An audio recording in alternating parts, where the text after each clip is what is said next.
আল্লাহ বলেন এজন্য আমাকে ভয় কর। শুধু আমি কেন, স্বয়ং রসূল, যেই রসূলের কোনো গুনাহ নাই, আছে রসূলের কোনো গুনাহ নাই, সেই রসূল কেমন রসূল আমার, আল্লাহ তাআলা তাকে স্পেশাল করে বানাইছেন। মূসা নবী আল্লাহর বন্ধু, ঈসা নবী আল্লাহর বন্ধু, ইব্রাহিম নবী আল্লাহর বন্ধু, ইউসুফ নবী আল্লাহর বন্ধু, রহমতের নবী আল্লাহর বন্ধু। তবে ব্যবধান, সব নবী রাসূল আমার আল্লাহ তাআলার আশিক, আর আমার আল্লাহ নিজে হলেন মুহাম্মদের আশিক। ইমামুল আউয়ালিনাল আখিরিন, বহরে সদকা রাহমাতাল লিল আলামিন, সাইয়্যিদুল কাউনাইন খাতমুল মুরসালিন, আখির আমদ বুদে ফখরুল আউয়ালিন, শুধু ওজুদাস রহমাতাল লিল আলামিন, মসজিদে ও শুধু হামারো ইয়ে জমিন। আল্লাহ বলেন আমাকে ভয় করো। নবী এত দামি, যেই নবীর জন্য আমার আল্লাহ আশিক, আল্লাহ তাআলা সেই নবীকেও বলেন ও নবী আপনি আমাকে ভয় করেন। ইয়া আইয়ুহান নাবিয়্যুত্তাকিল্লাহ ওয়া লা তুতি'ইল কাফিরিনা ওয়াল মুনাফিকিন।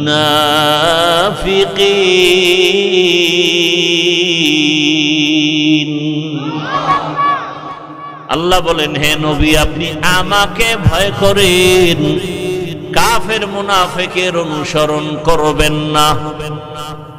রহমতের নবী, পৃথিবীর শ্রেষ্ঠ সত্যবাদী আমানতদার, আরবের সব নবীর দুশমন বেঈমানেরা পর্যন্ত সততার কারণে উপাধি দিয়েছে নবীকে কি?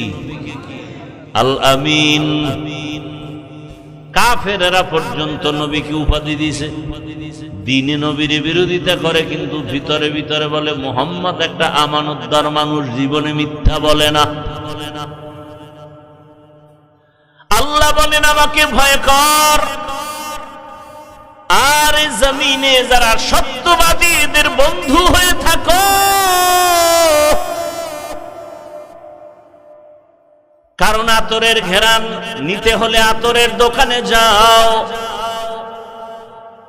আগুনের প্রয়োজন হলে আগুনের কাছে যাও, আলোর প্রয়োজন হলে বাতির কাছে যাও, আল্লাহর তাকওয়া ভয় অন্তরে জমা করতে হলে আল্লাহ ওয়ালার কাছে যাও।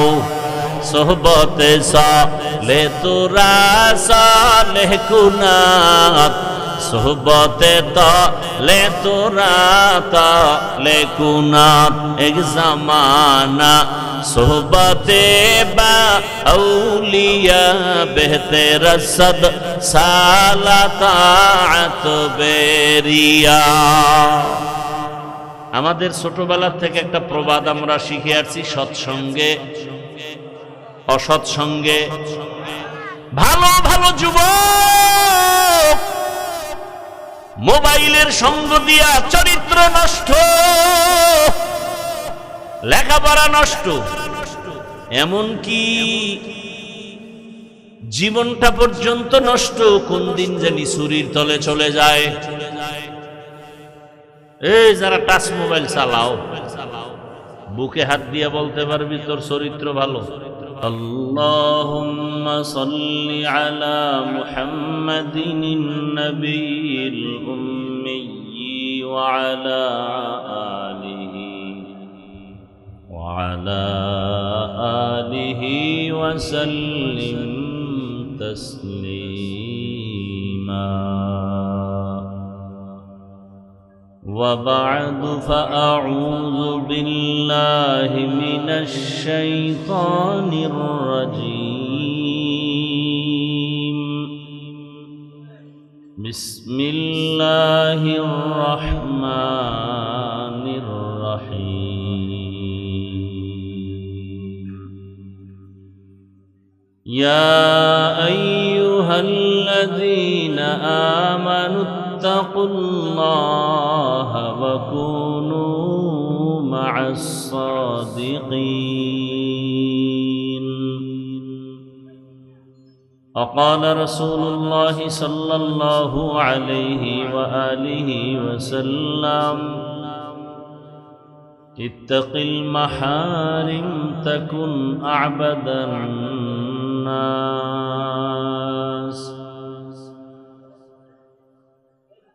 صدق الله مولانا العظيم وصدق رسوله النبي الأمي الكريم ونحن على ذلك من الشاهدين والشاكرين والذاكرين والحمد لله رب العالمين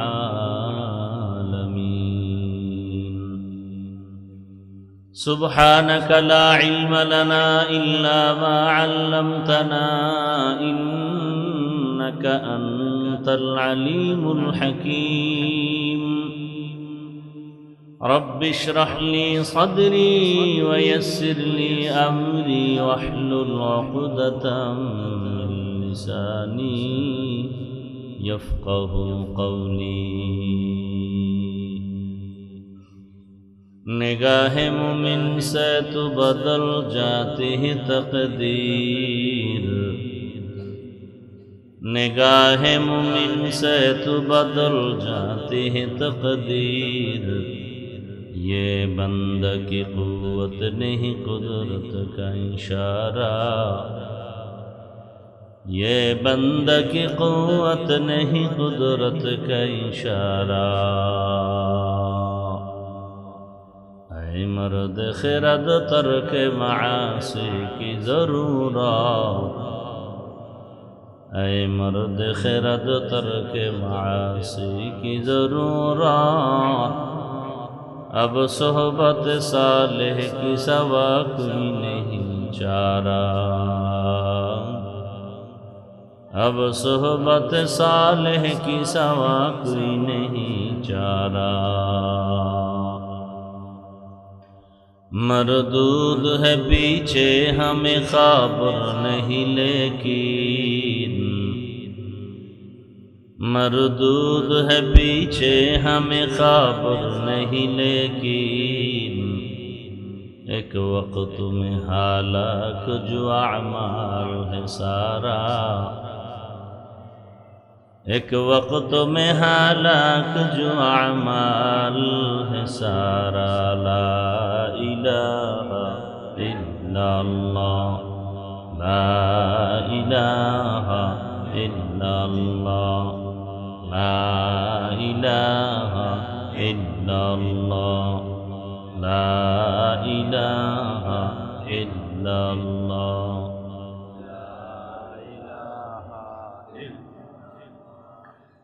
ला इलाहा इल्लल्लाह मुहम्मदुर रसूलुल्लाह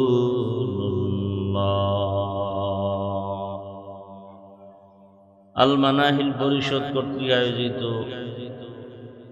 ইসলাহি মাহফিল 9 অক্টোবর 2025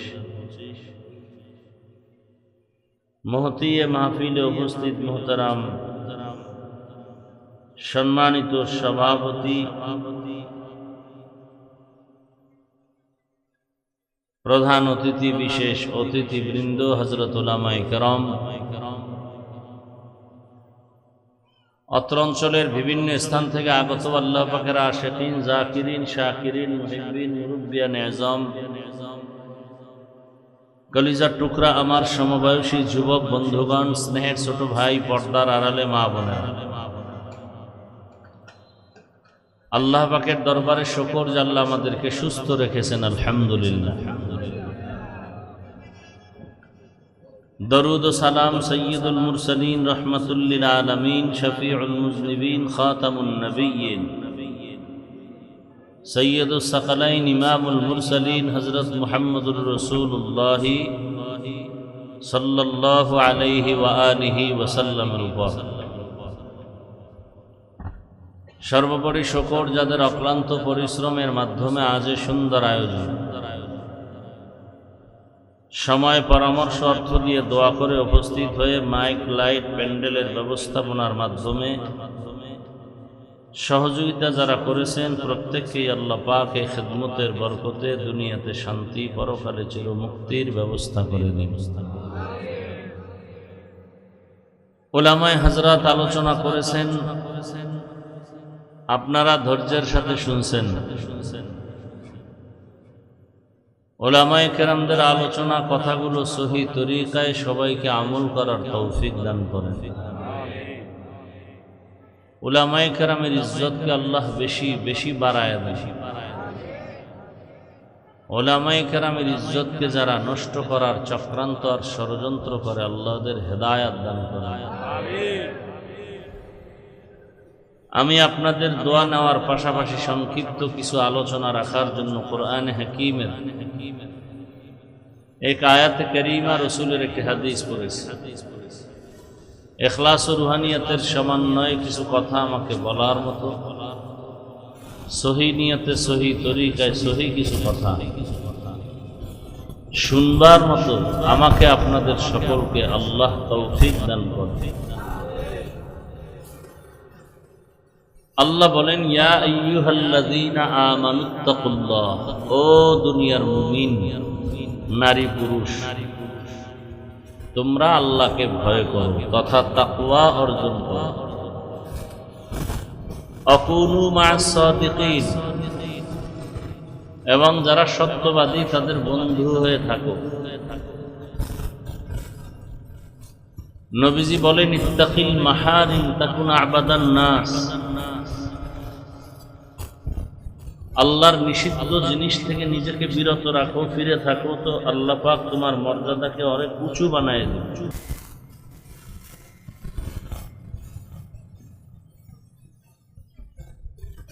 আয়াতের মধ্যে আল্লাহ পাক দুটো কর্মসূচি দিয়েছেন। মূলত মূল বিষয় একটা, পন্থা দুইটা। মূল বিষয় হলো তাকওয়া অর্জন করো। বাহ্যিক দৃষ্টিতে আর একটা হুকুম এখানে আল্লাহ দিয়েছেন, আল্লাহর প্রিয় বান্দা যারা এদের বন্ধু হয়ে থাকো। মূলত তাকওয়া অর্জন করাই মূল কাজ। আল্লাহর কাছে পৃথিবীতে শ্রেষ্ঠ ওই ব্যক্তি যে তাকওয়া নিয়ে চলে। ইন্না আকরামাকুম ইনদাল্লাহি আতকাকুম। তাকওয়া কি? আল ইহতিরাজ আনিল মাসিয়া, বেঁচে থাকা, ফিরে থাকা। কিসের থেকে বলে? গুনাহ থেকে। নিজেকে বাঁচায় রাখা, ফিরায় রাখা, এর নাম তাকওয়া। এই গুনাহ থেকে বাঁচার জন্য একটা পুঁজি প্রয়োজন, সেটা হলো আল্লাহকে ভয় করা। তাহলে তাকওয়ার মূল কথা হলো আল্লাহর উপরে ভয়। আল্লাহকে ভয় করব কেন? তাকওয়া অর্জন করার জন্য, গুনাহ থেকে নিজেকে বাঁচাবার জন্য। আল্লাহ পাক অন্য আয়াতে বলেন, ওয়া আম্মা মান খাফা মাকামা রাব্বিহি ওয়া নাহান নাফসা আনিল হাওয়া ফাইন্নাল জান্নাতা হিয়াল মাওয়া। যে ব্যক্তি আল্লাহর আদালতে দাঁড়িয়ে হিসাব দেওয়ার ভয়ে দুনিয়াতে নিজেকে গুনাহ থেকে বাঁচায় রাখবেন, আল্লাহ বলেন আমি তাকে নিশ্চিত বিনা হিসাবে জান্নাত দিয়ে দেব। हर के दारत खौफे हक दर दिल मदाम जन्नतुल मअवा देहतुरा मकाम। আল্লাহর ভয় অন্তরে না আসা পর্যন্ত ওই মানুষ কখনো গুনাহ ছাড়তে পারবে না। গুনাহ থেকে বাঁচাবার একটাই মাত্র মেডিসিন, সেটা হলো আল্লাহর ভয়। ভয়টা কত জরুরি জিনিস। একটা সন্তান পিতা মাতাকে ভয় করে, কখন প্রমাণ হবে? যখন সন্তান মা বাবার চোখের নজরে অন্যায় করবে না, বুঝা গেল সে মা বাপকে ভয় পায়। একটা ছাত্র শিক্ষকের সামনে অন্যায় করে না কেন? অন্তরে ভয় আছে, শাস্তি দিবে। ঠিক মানুষের অন্তরে যখন এই ভয়টা আসবে যে আমি অন্যায় করলে আল্লাহর আদালতে শাস্তি পেতে হবে, তখন ওই মানুষ জীবন দিবে, গুনাহ করবেন। কারণ সে পরকালকে ভয় করে। আর এই অন্তরে ভয়টা জমানোর জন্য নিজে নিজে সম্ভব না। ভয় কি জিনিস? ভয়ের মুজাকারা, আলোচনা, এরকম যত মজলিস আছে, এরকম কোরআন সুন্নাহর আলোকে তাকওয়ার মজলিস, তাকওয়া ওয়ালা যারা, তাদের কাছে যাইতে হবে, তাদের সংস্রবে থাকতে হবে, এছাড়া কোনো পথ নেই। এজন্য আল্লাহ বলেন ওয়াকুনু মা'আস সাদিকিন, তাকওয়া অর্জন করো আর সাদিকিনদের বন্ধু হয়ে যাও। সাদেক মানে সত্যবাদী, এক বচন, সাদেকিন বহু বচন। পৃথিবীতে আল্লাহর প্রিয় বান্দা যারা সত্যবাদী, অনবরত আল্লাহ এগুলো মানুষের সামনে রেখেছেন, মানুষ যেন এদের সংস্রবে গিয়া গুনাহমুক্ত হয়ে যায়। সত্যবাদী বা সততার উপরে চলে, তার মানে এটা না যে সত্য কথা বলে, তা না। তার লেনদেন, আমল, আখলাক, লেবাস, পোশাক, প্রত্যেকটা ক্ষেত্রে তার সততা। এখন তার এটা যে সততার সাথে হচ্ছে, এটা বুঝবো কিভাবে?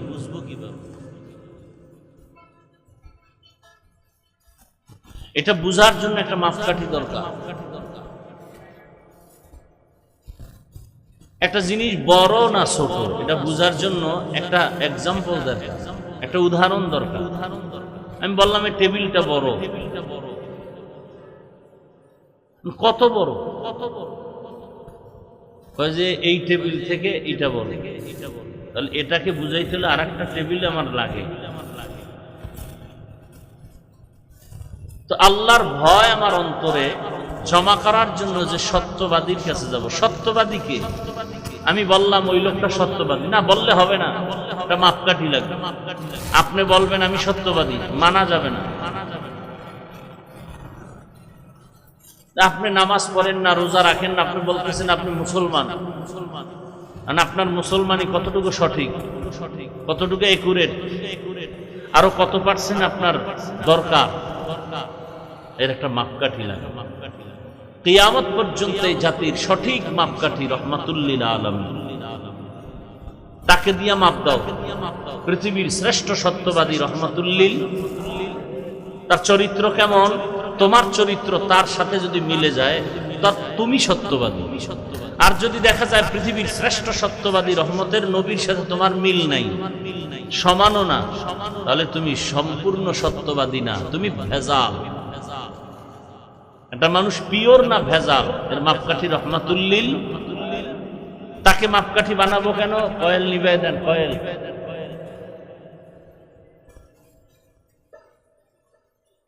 তিনি হলেন এমন মাপকাঠি যার কোনো তুলনা নাই, যার চ্যালেঞ্জের সামনে আজও পর্যন্ত কেউ দাঁড়াবার সাহস নেই। পৃথিবীর বহু ব্যক্তি দুই হাত, দুই চোখ, দুই পা, দুই হাতওয়ালা, আকৃতিতে মুহাম্মদের মতো মানুষ, কিন্তু দুনিয়াতে অনেক কিছু দিতে গিয়েও ব্যর্থ। শান্তির নামে করেছে অশান্তি, ইনসাফের নামে করেছে জুলুম।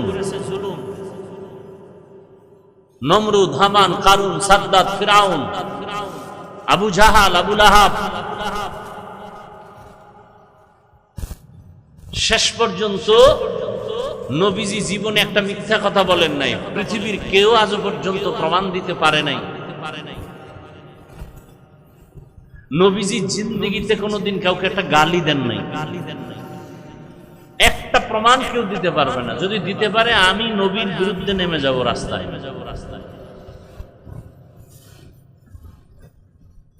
নবীজির শরীর মোবারকের ঘাম থেকে মিশকের ঘ্রাণ পৃথিবীতে আর দ্বিতীয় কোনো ব্যক্তি নাই। নবীজি যেখানে কদম রাখেন সেখান থেকে দীর্ঘ বছর ঘ্রাণ আর ঘ্রাণ। নবী রাস্তা দিয়ে হাঁটেন, মেঘের খণ্ড ছায়া দিতেছে রসুলের শরীরে যেন সূর্যের গরম লেগে কষ্ট না পায়। রসুলের শরীর মোবারকে মশা মাছি পড়ে না, হারাম করে দিয়েছেন আল্লাহ। নবী জীবনে দুইটা চোখ দিয়া কারো দিকে গরম নজরে তাকান নাই। সেই নবী আদর্শের নবী, আর তার আদর্শ যে মানলো সেই দুনিয়াতে শ্রেষ্ঠ হয়ে গেল। নবীর আদর্শ মানলো, রসুলকে জবাই করতে আসা ওমর তরবারি নিয়ে যাচ্ছে, নবীকে জবাই করে ফেলল। আর সেই ওমর রসুলের আদর্শ ধারণ করার কারণে কত দামি। জান্নাতের 10 জন সাহাবায়ে কেরামের মধ্যে তিনি দ্বিতীয়, এবং রসুলের কলিজার খলিফা 4 খলিফার মধ্যে তিনি দ্বিতীয়। এমনকি দুনিয়ার থেকে বিদায়ের পরেও রসুলের পার্শ্বে তাদের খবর। এই জীবন কতজনার, এই ধন্য জীবন রসুলের আদর্শের কারণে। বুঝাবার স্বার্থে বলছি, বুঝাবার জন্য বলছি, অহংকার না। আমি হাফিজুর রহমানের চেহারা দেখতে কুমিল্লার মানুষ বসে থাকে না, খাওয়ার লোভেও না, টাকার লোভেও না। বিষয় কি বলে? রসুলের আদর্শ। কি রসুলের আদর্শের কারণে আজ এই সম্মান। ১৫০০ বছর পরেও যদি থাকে, ১৫০০ বছর পর রসুল বিদায়ের পর আমরা রসুলকে দেখি নাই, কিন্তু সে রসুলের মহব্বতের কথা শুনলে দিল ঠান্ডা হয়ে যায়। তাহলে রসুলের কথা শুনতে এত মায়া, এত মজা। রসুল কত মজা।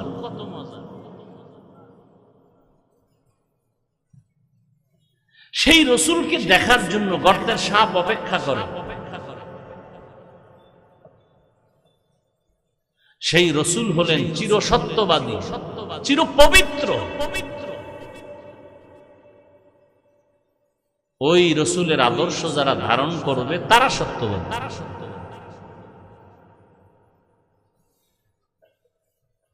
তো রসুল যেহেতু নাই, তাহলে আমি যে রসুলের প্রতিনিধি বা রসুলের বন্ধু উলামায়ে কেরাম যারা, এদের বন্ধু হয়ে যে থাকবো, এটা তো অন্তর চায় না। অন্তর চায় না আমি কোন হুজুরের কথায় উঠি আর বসি। হুজুরের কথা মানবো কেন? আর মানতে গেলেও বিপদ, বিড়ি টানা যাবে না। হুজুরের কথা মানতে গেলে ঘুষ খাওয়া যাবে না, সুদ খাওয়া যাবে না। হুজুরের কথা যদি মানতে যাই, চুরি ডাকাতি দুর্নীতি চলবে না। এখন হুজুরের কথা না মানলে তো তাকওয়া আসবে না, তাকওয়া না আসলে তো সে জান্নাত পাবে না।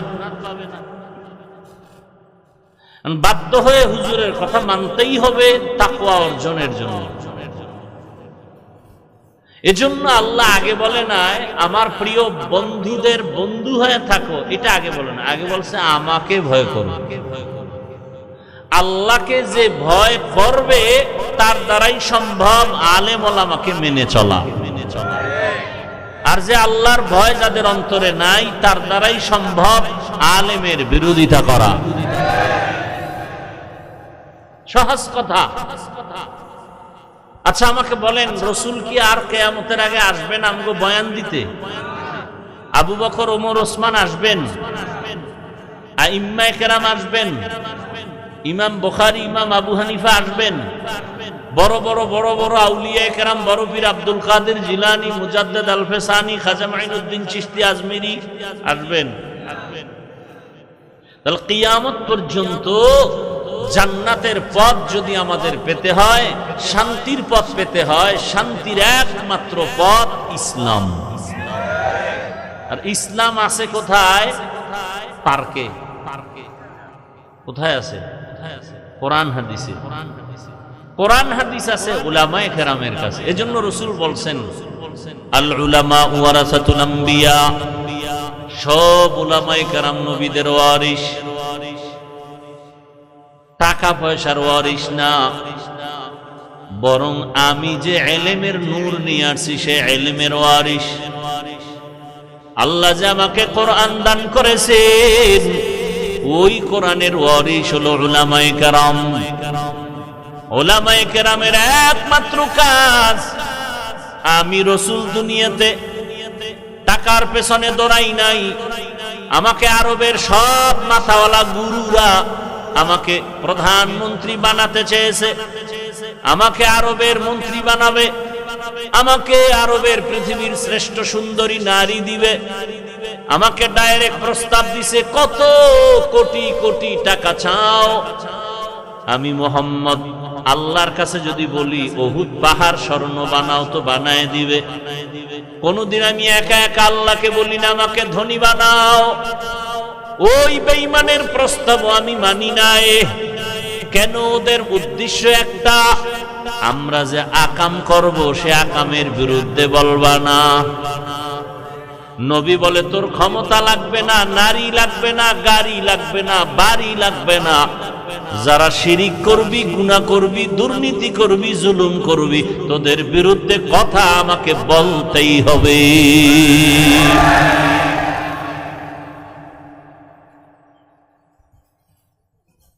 যে ব্যক্তি সুদের সাথে জড়িত, ও 24টা ঘন্টার সেকেন্ডে সেকেন্ডে তার কলিজার মায়ের সাথে জিনা করে। লজ্জা থাকলে তো না খায় মরা উচিত, লজ্জা নেই। এজন্য বয়ান ঢুকে না ভিতরে। বেঈমানের কাছে গুনাহ কেমন? কয় নাকের উপর দিয়ে একটা মশা উড়ে গেলে যেমন, এমন একটা মশা উড়ে গেছে। রাসূলের হাদিস।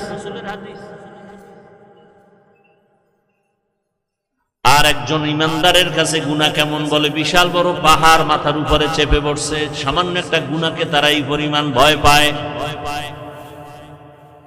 সুদের সাথে যারা জড়িত তাদের নামাজ হবে না, রোজা হবে না, তেলাওয়াত হবে না, হজ কবুল হবে না।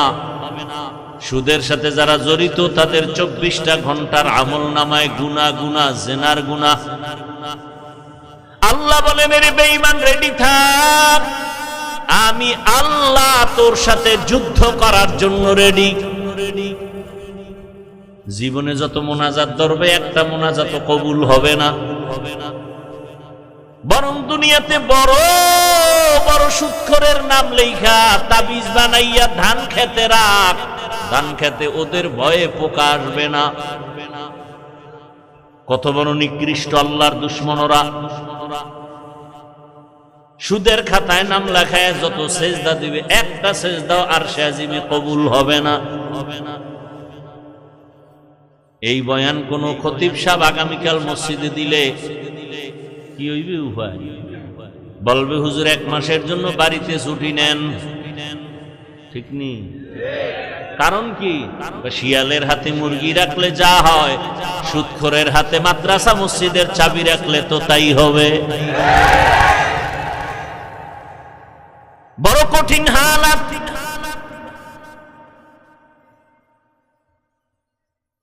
সমাজের মানুষের চরিত্র ধ্বংস করে করে এখন আর ভালো কি জিনিস বুঝে না। যার নাকের ঘেরান ঠিক নাই তার কাছে আতর আর পায়খানার গন্ধ ঘেরান সমান। কি? নাকের ঘ্রাণ শক্তি দুর্বল। আল্লাহ হেদায়েত দান করুন।